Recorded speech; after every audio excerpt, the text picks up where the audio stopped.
बिस्मिल्लाहिर्रहमानिर्रहीम। अस्सलाम वालेकुम। और सब खैरियत से हैं? माशाअल्लाह माशाअल्लाह। अज जुम्मातुल मुबारक है ते नमाज पढ़ के ते सैर कर लगे हैं। ते मौसम भी बड़ा ख़राब हो गया, बदल मठियां कनियां लत्थी दियां ने ते इंज ही है जिवें पता नहीं किन्नी को बारिश होई दी है। अल्लाह माफ़ी दे, अल्लाह तौबा करवाए ते दुआ करो कि बदल ना पे, फसल पक्के दा ते माशाअल्लाह देखो किन्ना क बदल होए दा।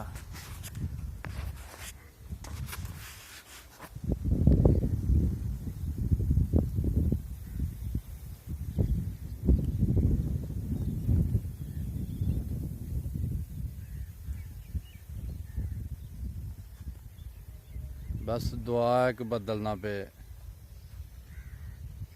अल्लाह की मर्जी है। असी तो दुआ तो कर सकने हैं ना, अल्लाह माफ़ी दे, अल्लाह बदल ना पाए।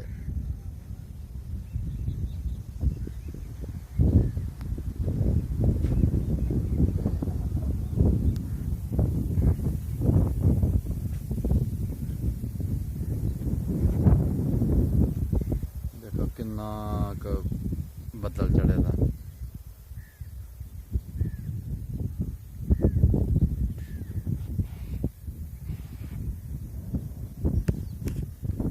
बिजली भी बड़ी लिशकती भी है।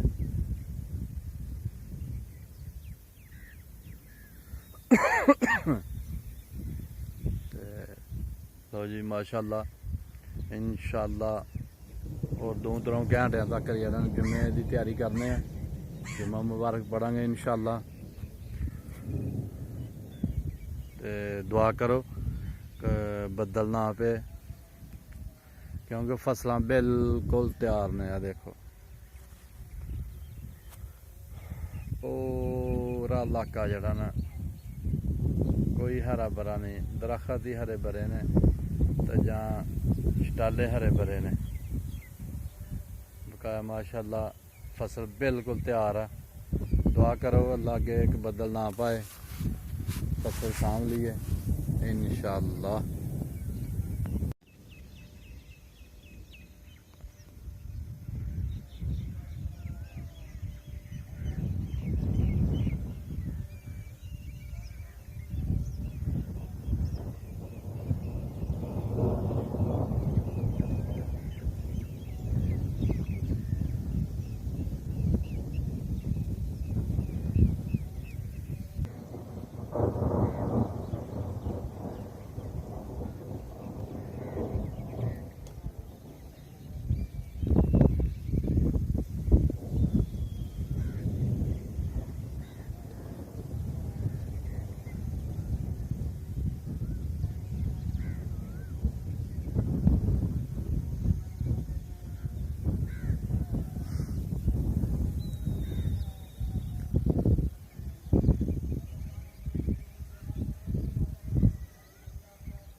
लो जी कनियां लाथी पईयां ने, बदल तेज हो गया।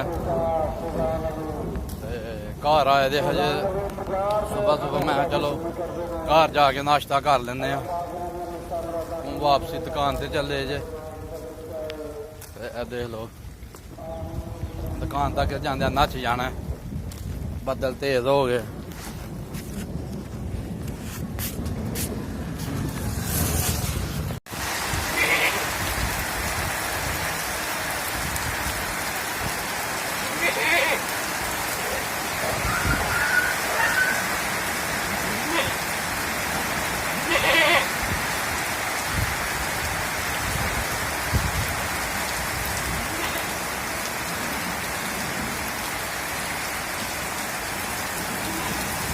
लो जी इन्नी कि तेज बारिश है कि वो सामने दुकान है मेरी बंद वाली, उत्थों तक जाने की हिम्मत नहीं जिन्नी कि तेज बारिश है।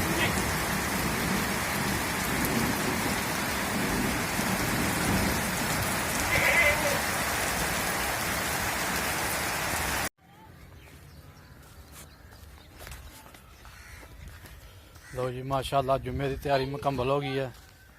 खत करा के नहा के कपड़े पा के ते अल्हम्दुलिल्लाह हुण जुम्मे की तरफ जा रहे हैं मस्जिद अल। जुम्मा अदा करांगे इंशाल्लाह। अज लेट हो गए थोड़ा जा ते बदल का मौसम बड़ा सारा होया, बदल बहुत ज़्यादा।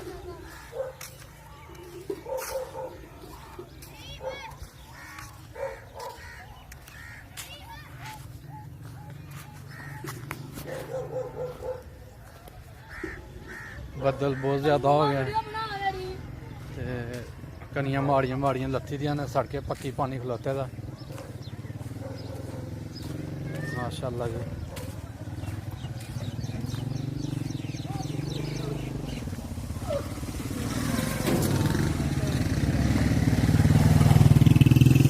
इंशाल्लाह मस्जिद कोल पुजने वाले हैं। ये हाली पक्की सड़क ही है, देख लो कितना पानी खलोते दा।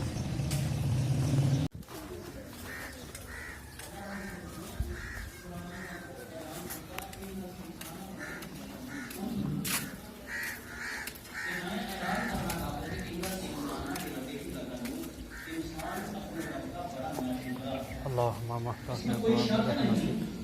कि इंसान अपने रब का लगा नेड़ है बड़ा इस आयत को पहले अल्लाह पाक ने तीन चार आयतों के अंदर घोड़ा हम सारे माहौल खत्म हो गया। ऐसे घोड़े की शुक्र गुजार का तंत्र और उसका लूबे जवाब है कि घोड़ा जड़ा है ये अपने मालिक का शुक्र गुजार जाता। लो जी मस्जिद थल्लों माशाल्लाह जगह भुर हो गई है ते असीं हुण मस्जिद दे उत्ते जुम्मा पढ़ांगे। उत्ते भी माशाल्लाह काफ़ी बच्चे ने आए दे।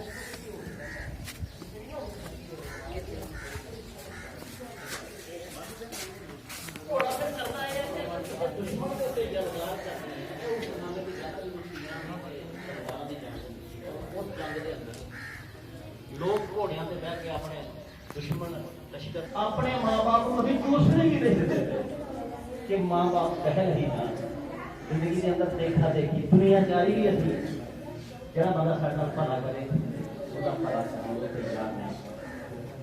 पुराने बात के नाजुक मकामात मेरा दिल चाहता हूँ कि तुम्हारे सामने रखने की कोशिश करना जो कुछ भी नुकसान है कि अगर किसी कुरान के अंदर है कि जब कुरान सुनोगे दाता तुम्हें ईमान तो तुम्हारा ईमान बढ़ेगा।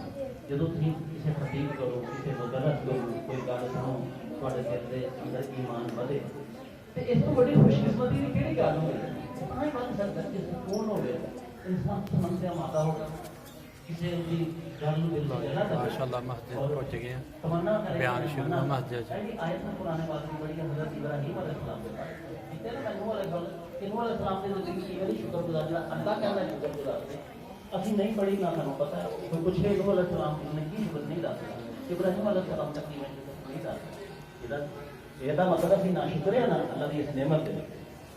इब्राहिम अलैहिस्सलाम के बारे में फरमाया गया कि इब्राहिम अलैहिस्सलाम जो है वकाना उम्मतन इन्ना इब्राहिम काना उम्मतन कि इब्राहिम अलैहिस्सलाम को एक इंसान ना समझो वो एक नहीं थे काना उम्मतन उन्होंने अमल है जरा उन्होंने शख्सियत है जड़ी एक पूरी उम्मत एक पासे होवे ते वो कल्ले एक पासे होन काना उम्मत वो कल्ले एक उम्मत के बराबर पूरी उम्मत ऐना तारीफ की है हजरत इब्राहिम अलैहिस्सलाम ने।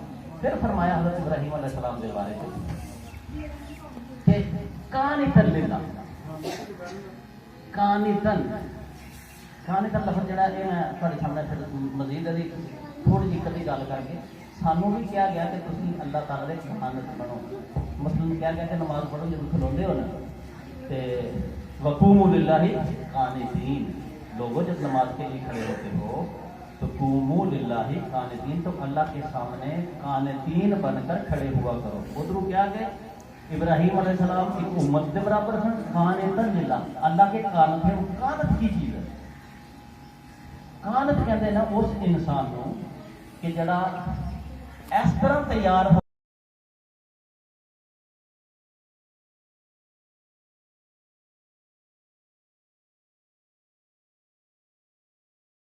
तो ये हुक्म तो मैनू नहीं दिता तू मैनू ਅਜੇ ਹੁਕਮ ਨਹੀਂ ਦਿੱਤਾ, ਲੇਕਿਨ ਮੈਂ ਪਹਿਲੇ ਹੀ ਤੇਰਾ ਹੁਕਮ ਮੰਨਣ ਵਾਸਤੇ ਤਿਆਰ ਹਾਂ।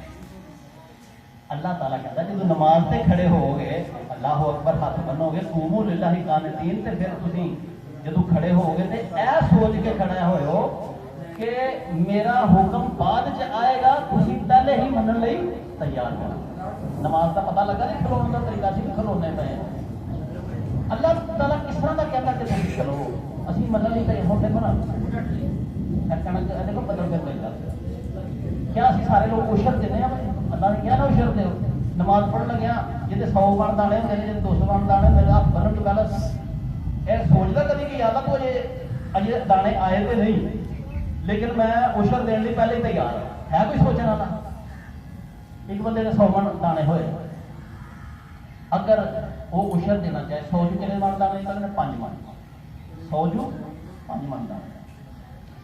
ਅਗਰ 5 ਮਣ ਦਾਣੇ 100 ਦੇ ਉਹ ਦੇ ਛੱਡੇ, ਇਹ ਕੋਈ ਬਾਰਿਸ਼ ਦਾ ਖੌਫ ਨਹੀਂ, ਕਿਸੇ ਤੂਫਾਨ ਦਾ ਉਹਨੂੰ ਖੌਫ ਨਹੀਂ, ਕਿਸੇ ਨੁਕਸਾਨ ਦਾ ਉਹਨੂੰ ਖੌਫ ਨਹੀਂ। ਇਹ ਅੱਲਾਹ ਦੇ ਨਬੀ ਦਾ ਵਾਅਦਾ ਹੈ। ਲੇਕਿਨ ਅਗਰ 100 ਜੂ 5 ਮਣ, ਦੂਸਰਾ ਗੌਰ ਤੇ ਕਰੋ, ਇਹ ਸਾਡਾ ਪਿੰਡ ਸਾਰਾ, ਅਗਰ ਹਰ ਬੰਦਾ ਉਸ਼ਰ ਦੇ, ਚਲੋ ਬਹੁਤੇ ਨਾ ਕਰੋ, ਇਸ ਪਿੰਡ ਦੇ 40 ਮਣ ਵਾਲੇ ਵੀ ਵਿੱਚ ਪਾ ਲਓ, 50 ਵਾਲੇ ਵੀ ਪਾ ਲਓ, ਬਹੁਤੇ ਨਾ ਕਰੋ। ਤੁਸੀਂ ਕਰੋ 1000 ਮਣ ਦਾਣੇ ਤੇ ਪਿੰਡ ਦੇ ਹੁੰਦੇ ਹੋਣਗੇ। 1000 ਮਣ ਇੱਕ ਮਹੱਲੇ ਜੀ ਹੋ ਜਾਂਦੇ ਆ, ਲੇਕਿਨ 1000 ਮਣ ਦਾਣੇ ਤੇ ਹੁੰਦੇ ਨੇ ਨਾ ਪਿੰਡ ਦੇ ਵਿੱਚ। ਹੁਣ 1000 ਮਣ ਦਾ ਉਸ਼ਰ ਜਦੋਂ ਕੱਢੀਏ ਉਹ ਕਿੰਨਾ ਬਣੇਗਾ? 50 ਮਣ। ਠੀਕ ਹੈ, 1000 ਮਣ ਦਾ ਉਸ਼ਰ ਕਿੰਨਾ ਬਣੇਗਾ? 50 ਮਣ। 50 ਮਣ ਦਾਣੇ ਅਗਰ ਇਸ ਪਿੰਡ ਦੇ ਲੋਕ ਕੱਢ ਛੱਡਣ, ਕਾਣੇ ਪੱਲੇ ਦਾ ਕਿਹਾ ਸੀ ਨਾ ਕਿ ਖਲੋਏਗਾ ਨਮਾਜ਼ ਤੇ ਫਿਰ ਹੁਕਮ ਮੰਨਣ ਦੇ ਜਜ਼ਬੇ ਨਾਲ ਖਲੋਣੀ, ਜ਼ਹਿਨੀਅਤ ਬਦਲ ਆਖਣਾ। ਤੇ ਅਸੀਂ ਖਲੋਨੇ ਆ ਕਿ ਅਸੀਂ ਮੰਨਣਾ ਨਹੀਂ, ਹੁਣ ਖਲੋਤੇ ਤੇ ਹੈ। 50 ਮਣ ਦਾਣਿਆਂ ਦਾ ਮਤਲਬ ਹੈ 4000 ਦੇ ਨਾਲ 2 ਲੱਖ ਰੁਪਇਆ। ਠੀਕ ਹੈ ਜੀ, 2 ਲੱਖ। ਹੁਣ 2 ਲੱਖ ਰੁਪਇਆ ਅਗਰ ਤੁਸੀਂ ਕੱਢ ਛੱਡੋ ਤੇ ਪਿੰਡ ਦੇ ਵਿੱਚ 3-4 ਘਰ ਨੇ ਜਿਹੜੇ ਯਤੀਮਾਂ ਦੇ ਘਰ, 5 ਹੋਣਗੇ, 6-7 ਬੇਵਾ ਔਰਤਾਂ ਹੋਣਗੀਆਂ ਸਾਰੀਆਂ ਕੋਲ। ਤੇ ਮੈਨੂੰ ਦੱਸੋਗੇ ਕਿਆ ਇਸ 2 ਲੱਖ ਨਾਲ ਉਹਨਾਂ ਬੱਚਿਆਂ ਦੀ ਫੀਸਾਂ ਨਹੀਂ ਦਿੱਤੀਆਂ ਜਾ ਸਕਦੀਆਂ? ਉਹਨਾਂ ਦੀਆਂ ਜੁੱਤੀਆਂ ਨਹੀਂ ਆ ਸਕਦੀਆਂ? ਕਿਆ ਉਹਨਾਂ ਦੀਆਂ ਈਦ ਵਾਲੇ ਦਿਨ ਕੱਪੜੇ ਨਹੀਂ ਸਾਨੂੰ ਸਵਾ ਸਕਦੇ? ਇਹਨਾਂ 2 ਲੱਖ ਰੁਪਏ। ਇਹ ਮਦਰਸਾ ਇੱਥੇ ਬਣਾਇਆ ਤਾਂ 25 ਬੱਚੇ ਪੜ੍ਹਦੇ ਨੇ। ਇਸ ਮਦਰਸੇ ਦੀ ਸਾਰੇ ਸਾਲ ਦੇ ਵਿੱਚ 2 ਲੱਖ ਤਨਖਾਹ ਨਹੀਂ ਬਣਦੀ ਸਾਰੀ ਦਾ। ਅਗਰ ਮਦਰਸੇ 'ਚ ਦੇ ਛੜੀ ਹੈ ਤੇ ਸਾਰਾ ਸਾਲ ਮੈਂ ਬੇਫਿਕਰ ਹੋ ਜਾਵਾਂ, ਕਾਰੀ ਬੇਫਿਕਰ ਹੋ ਜਾਏ। ਲੇਕਿਨ ਇੱਕ ਦਵਾਨੀ ਨਹੀਂ ਦੇਣੀ, ਇੱਕ ਦਵਾਨੀ ਨਹੀਂ ਦੇਣੀ। ਜਾਨ ਜਾਂਦੀ ਹੈ ਜਾਏ, ਸਾਰੀ ਰੁੜ ਜਾਏ, ਐਣਾ ਪੈ ਜਾਣ, ਬਰਬਾਦੀਆਂ ਫਿਰ ਜਾਣ, ਉਹ ਵਾਰੇ ਜਾਏ। ਆਪਣੇ ਹੱਥੀਂ ਖੁਸ਼ੀ ਦੇ ਨਾਲ ਅਸੀਂ 5 ਮਣ ਦੇਣ ਨੂੰ ਤਿਆਰ ਨਹੀਂ। ਤੇ ਆਂਦੇ ਨਾ ਅੱਲਾਹੁ ਅਕਬਰ ਖਲੋਤੇ ਤੇ ਨਾ ਕੂਮੂ ਲਿllahi ਕਾਨਿਤੀਨ। ਅੱਲਾਹ ਕਹਿੰਦਾ ਮੰਨਣ ਦੇ ਜਜ਼ਬੇ ਨਾਲ ਖਲੋ ਨਾ ਤੂੰ। ਹੁਕਮ ਮੇਰਾ ਮਗਰੋਂ ਆਏ, ਪਹਿਲਾਂ ਹੀ ਤੂੰ ਤੈਅ ਕਰਕੇ ਮੈਂ ਮੰਨਣਾ ਹੀ ਮੰਨਣਾ। ਇਬਰਾਹੀਮ अलैहिस्सलाम ਦੇ ਬਾਰੇ ਫਰਮਾਇਆ ਕਿ ਉਹ ਬੰਦਾ ਐਸਾ ਕਿ ਉਹ ਮੇਰਾ ਹੁਕਮ ਮੰਨਣੇ ਤੋਂ ਪਹਿਲੇ ਹੀ, ਹੁਕਮ ਆਉਣ ਤੋਂ ਪਹਿਲੇ ਹੀ ਹੁਕਮ ਮੰਨਣ ਨੂੰ ਤਿਆਰ ਹੁੰਦਾ ਸੀ। ਮੇਰੇ ਭਾਈਓ ਇਹ ਜਜ਼ਬਾ ਪੈਦਾ ਕਰ ਸਕਦੇ ਆ ਕਿ ਨਹੀਂ ਕਰ ਸਕਦੇ? ਆਪਣੇ ਨਹੀਂ ਕਰਦੇ, ਕਰਨਾ ਚਾਹੀਦਾ ਹੈ। ਅਗਰ ਕਰਾਂਗੇ ਤੇ ਫਿਰ ਗੱਲ ਬਣੇਗੀ। ਹੁਕਮ ਤੇ ਬੜੇ ਨੇ ਅੱਲਾਹ ਦਾ, ਲੇਕਿਨ ਅਸੀਂ ਲੋਕ ਭੁੱਲ ਜਾਂਦੇ ਆ ਵਾਦਾ ਖਿਲਾਫੀ ਹੈ, ਔਰ ਉਸ ਤਾਕਤ ਨੂੰ ਅਸੀਂ ਭੁੱਲ ਜਾਂਦੇ ਆ ਜਿਹੜੀ ਅਸਮਾਨਾਂ ਤੇ ਹੈ। ਔਰ ਸਾਡੇ